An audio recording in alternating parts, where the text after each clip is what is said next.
This is What's Occurring with CUTV News. I'm Chloe Milne. And I'm Jack Darlington. The headlines are: postgraduate students are set to suffer as the Welsh Government announced they will be removing £12.8 million from bursaries and grants, cutting their funding.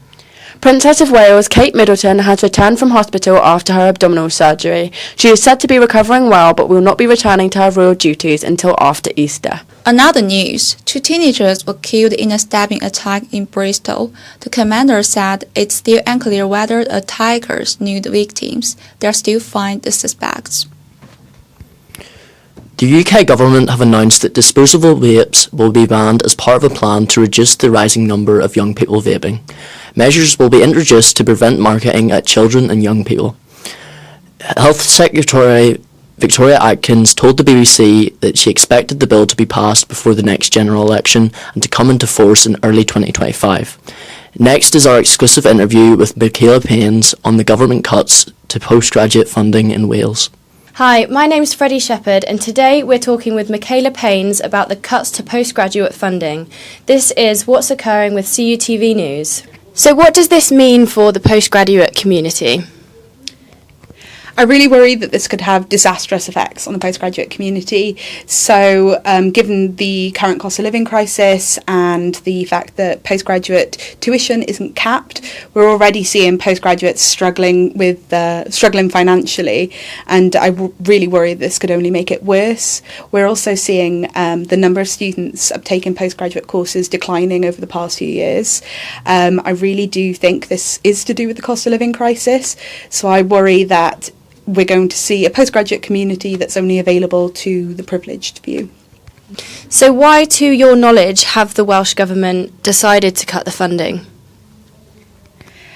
So obviously the Welsh Government and the budget is particularly strained at the moment, given the rise in inflation and the stretched public services. You can see why they've made cuts across the board, but I don't think this justifies making higher education inaccessible, especially when it's people who do postgraduate degrees who go on then to work within the government to actually write those budgets and to do vital research.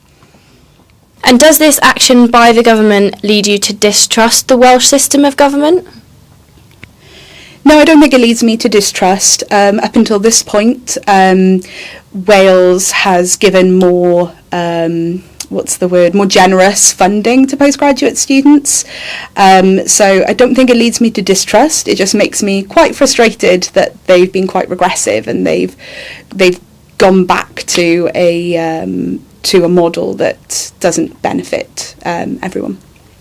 And if you're looking in sort of 5-10 years' time for the future, if this all carries on, what do you think it could potentially mean for students like yourself who are currently at school or maybe coming up through the system? Mm-hmm. So, like I said, we are already seeing a sector where the number of home students doing postgraduate study, particularly a master's, is declining. And I worry that this will continue to decline, and the only people who will end up doing postgraduate degrees are those who can afford to do them. So I worry that we'll go back to a higher education system where it's only the privileged or, those who can afford it being able to do the study that they want to do. Perfect. That was really good. That's so good for the intro. Yeah. So in your ideal world, what could the government do to help the postgraduate students? Could they have made a better choice of their action in the current state of affairs? I think to support postgrads, they should consider going back to the previous funding model for postgraduate taught students. The grants and the bursaries, they help so many people, especially those from disadvantaged backgrounds, those who are going to university for the first time. It really helps support them throughout higher education. I've forgotten the last part of that question. Can you repeat it? About whether they could have made a better choice of action in the current affairs. Yeah, well, I think obviously it's a really difficult situation, but if you look at the grants alone, that's only 3.2 million, and in the grand scheme of the budget, that's not a lot. So it's not a lot to the government, but it makes a lot of change to the postgraduate students or the incoming postgraduate students that would have benefited from them. Okay, perfect. So in terms of the previous model that you were talking about, would you be able to just explain a little bit about what that meant and how that's different from the current model?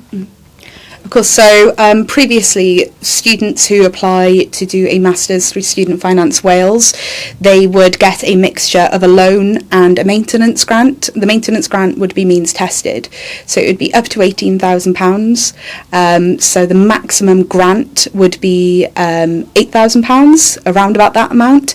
But you need to remember that although it's £18,000, you pay your tuition out of that. So that could be anything up to 12, I think in some cases in London, £15,000 tuition for a year. So they're taking out the grant and that's all going to be a loan. So the grant element, so the bursary element then, students applying to do a Masters in STEM could apply for up to £2,000 bursary to help support them. And like I said, the Welsh Government acknowledged that it's mostly women that benefit from that. And there's also bursaries allowing over 60s to get some money to support them to come back to reskill, and also bursaries for Welsh, first language Welsh speakers who want to study in Welsh. So if you could just explain a little bit about your role and why this matters so much to you. Yeah, sure. So I'm the Vice President Postgraduate Students at the Students' Union, and so my job is to represent postgraduate taught students and postgraduate research students, but also try and help support students who are considering doing either of those types of degrees.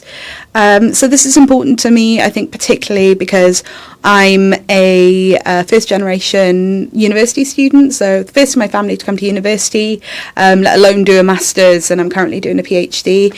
And if it wasn't for the support from the Welsh Government, I think it would have been very difficult for me to do that at the time.